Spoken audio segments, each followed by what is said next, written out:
Hi everybody, it's Karen and I'm here today with one of my favorite Echo Park Collection summer days to show you how to make a beautiful paper cone wreath.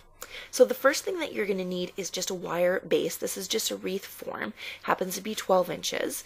You can go bigger or smaller, doesn't matter. Just make sure it's got these two kind of levels on the side here to hold your paper cones. And then what you need to do is take some of your Echo Park paper. I've taken 3 different sheets and I've cut them into 4x4 squares.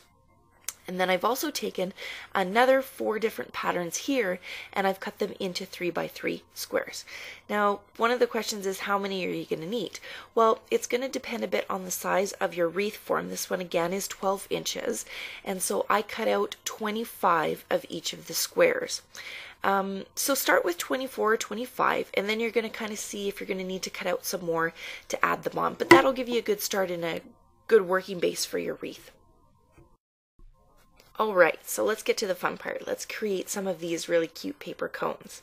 So what you're going to need is just a little bit of adhesive, and you're going to take one of your squares. I'm working with one of my 4x4 squares here, and I'm just going to run my adhesive really close to the edge of the square, just on one side. Now I'm also going to run a little bit of adhesive along the perpendicular edge to that place that I've just run the adhesive, but on the reverse side of the paper. So I'm just going to flip it over and I'm just going to run the adhesive here. So once again, you can see I've got adhesive here, and then along the perpendicular edge, I've also got adhesive on the bottom. Now I'm just going to hold the bottom corner where the 2 adhesives meet, and I'm just going to make sure that I'm folding kind of a cone shape across, so the top here, that pointy part shows off really nicely. And you just tuck the bottom edge in really tightly and leave the top part a little bit looser. Now, because we've got that adhesive on there, you can kind of do a little bit of a check here and see what your cone's going to look like. I don't quite like where the paper's overlapping here, so I'm just going to carefully remove this a little bit and just readjust. And this is one of the great things about putting the adhesive in the 2 places, because it gives you a little bit of an opportunity to move things around if you're not liking how they're looking. So I think I like that placement a little bit better, so I'm just going to continue rolling, and then I'm just going to press that down. So you can see I've got these really 2 cute paper cones ready to go now. So I'm going to continue that process with the rest now. Okay, now that you've actually folded your 4x4 squares into your cones, you get to place them around your wire wreath and check your spacing. The easiest way to do this on the wire form is just to take one of your paper cones and just place it on the wreath form so that it slightly overhangs in the middle.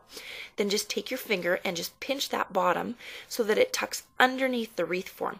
You create a little bit of a hook, which allows the cone to kind of stay in place so you can check your spacing and see how things are worked out.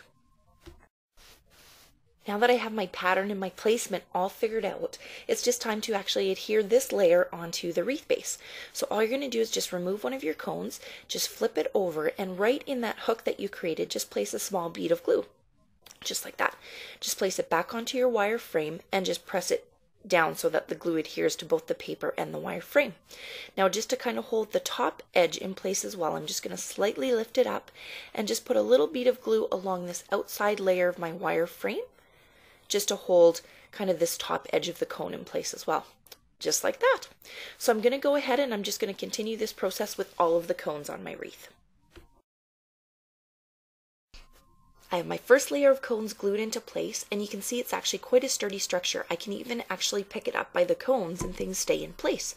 So the next step, or actually the last step in creating the structure, is to take your 3x3 pieces and to fold those into cones as well.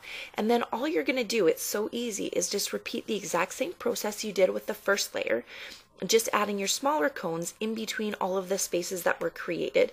Remember to add a little bit of glue to the top too, just to anchor everything in place. And that's it, and you're all finished. So now all you need to do is embellish your wreath with some beautiful fibers or some of the cute accents from the Element stickers or the Alpha stickers, and your paper cone wreath will be all set to go. I hope you found some inspiration today from this beautiful paper cone wreath created with Echo Park Summer Days collection. Thanks for stopping by.